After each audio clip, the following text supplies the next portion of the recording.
One FM et One TV présentent la rubrique Émile Frey Genève Acacia. Émile Frey Genève Acacia, plus qu'un agent BMW et Mini.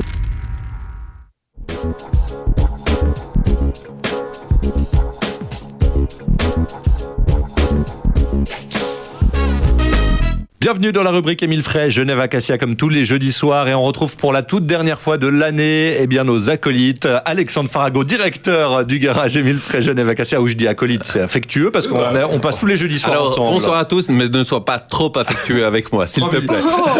Je corrigerai le tir pour 2019. Monsieur est connu maintenant, attention. David Stutz et David Rodriguez, bonsoir à tous. Nous, chef des ventes BMW et Midi. On va parler d'attelage ce soir et de remorque. Si on a, par exemple, le traîneau du Père Noël derrière sa voiture. Tout à fait. Donc, on a nos deux David spécialistes.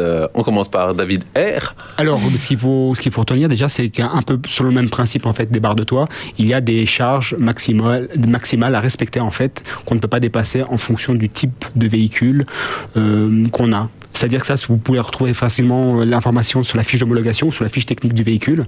Et il est vrai qu'il ne faut pas, pour des raisons de freinage surtout, les gens font l'amalgame en fait entre l'attelage et la puissance du moteur, mais c'est surtout pour une question de freinage. Quand on parle d'attelage, on parle de remorque, de caravane, on parle de bateau par exemple. De vent pour les chevaux.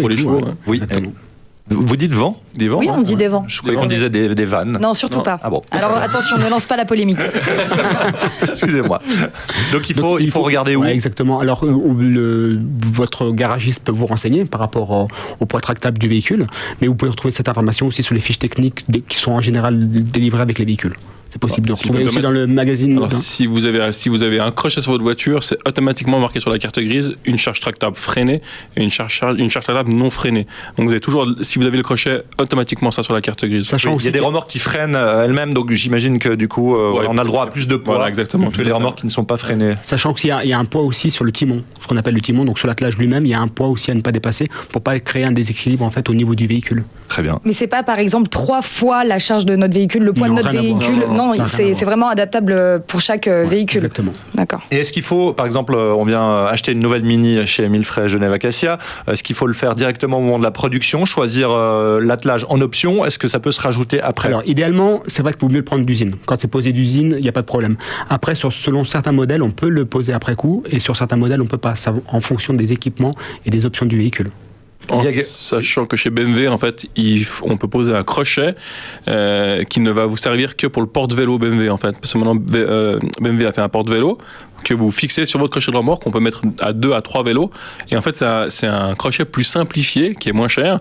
Et vous mettez juste ça pour votre crochet, en fait, enfin, pour votre porte-vélo, en fait. Mais vous ne pouvez pas tracter avec. D'accord. C'est uniquement pour les accessoires. Quand on a une charge à l'arrière, par exemple, notre vitesse aussi doit être adaptée sur la route. Alors, elle doit être adaptée sur la route, surtout sur l'autoroute. Oui. Les autoroutes en Suisse sont limitées à 120. 120. Et puis quand on a un tracteur routier, c'est-à-dire quand on a un attelage en fait à l'arrière, on est limité à 80 km/h. 80. Quel que soit. Les radars maintenant détectent si on a un attelage ou non. Entre Genève et Lausanne, effectivement, les radars sont discriminants, c'est-à-dire qu'ils arrivent à détecter quand c'est un véhicule avec remorque. Et donc on sent le gendarme qui parle. Ouais, exactement. Les radars sont discriminants. Donc, sont des radars discriminants en fait qui arrivent à faire la différence entre les véhicules seuls et les véhicules avec remorque. Et quand on a une remorque, effectivement, c'est 80 km/h. Merci beaucoup, messieurs. On va parler de géométrie de direction dans un instant, dans la suite de la rubrique Émile Frey Genève Acacia.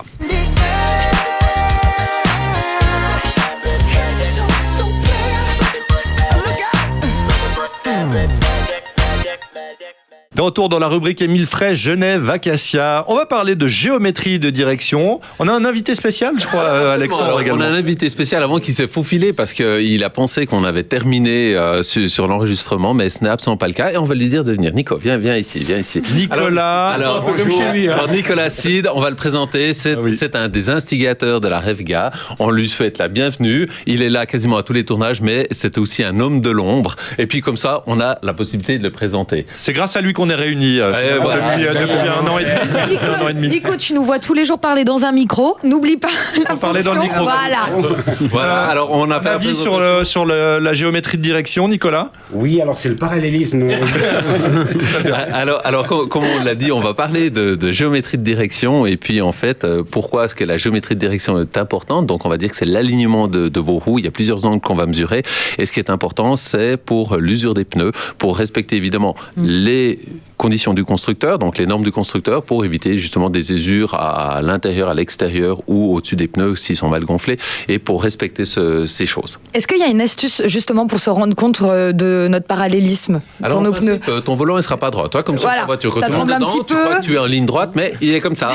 Alors, le volant, voilà. il est à 45 degrés. Alors là, ta géométrie, elle est fausse. Pourquoi? Parce que comme tu m'as expliqué comment est-ce que tu montais sur les trottoirs avec ta voiture, donc il faut y aller beaucoup plus doucement. Il faut d'abord appuyer le pneu contre le trottoir et ensuite donner le petit coup de gaz pour monter. Peut-être même pas C'est pas ça, c'est en tournant. Ne pas monter sur les trottoirs courts, éventuellement, vu que c'est interdit aussi. Absolument. Donc c'est dans ce genre de choses qu'on peut abîmer. Et puis comme tes jantes sont toutes amochées, alors c'est là on peut également les réparer. En fait, aujourd'hui, il y a plein de solutions pour réparer les jantes au lieu de les remplacer. Alors évidemment, il y a des limites pour la réparation des jantes, mais en principe, lorsque vos jantes sont frottées, on peut également les réparer. Quand on fait un créneau et qu'on va un petit peu trop près du trottoir, je l'ai jamais fait, mais j'ai vu Clémence souvent le. C'est parce que tu as le créneau automatique. Tu as le créneau automatique. Alors que moi, je ne l'ai pas. Et voilà. Change de voiture. Quand j'étais plus jeune, et les jeunes conducteurs voilà, s'en fichent un peu, souvent, voilà, ils n'ont pas de voiture très chère. Ils y vont, et puis bon, c'est pas grave, quoi. Bon, alors, en fait, si on a ces jantes qui sont abîmées, et quand même qu'on en prend conscience, je dis non, c'est quand même dommage, on peut venir trouver des spécialistes pour réparer ces jantes. Qui sont-ils? Alors, on travaille avec des sociétés tierces, évidemment, qui prennent ces jantes, qui vont les tourner ou rajouter de la matière. Donc, il y a plein de processus qui vont être faits. On donne ceci vraiment à des spécialistes parce qu'après, il y a des normes de sécurité qui doivent être respectées pour la réparation des jantes. Et donc, il faut venir vous en parler, vous aiguillerez les Absolument. clients. Donc, on s'en charge, on va démonter le pneu et puis on va envoyer la jante à se faire réparer. Très bien. Bon, je vous remercie encore pour cette belle année passée ensemble, mais on va se retrouver en 2019. Alors, ce sera pas la semaine prochaine, donc on souhaite déjà, on peut déjà dire une bonne année à tout le monde, de bonnes fêtes. On dira bonne année. On va dire de bonnes fêtes et puis on fera une petite surprise. Enfin, tu le sais pas encore, mais tu verras bien. Tu verras bien. On va te faire une petite surprise. Bon, très bien. Sympa. On attend ça avec impatience. Bonne fête à tous et merci. Bonne fête à tous. Bonne fête à tous les deux, David. Ciao. On retrouve bien sûr cette chronique en vidéo sur le Facebook de OneFM et sur One TV. C'était la rubrique Émile Frey Genève Acacia. Émile Frey Genève Acacia, plus qu'un agent BMW et Mini.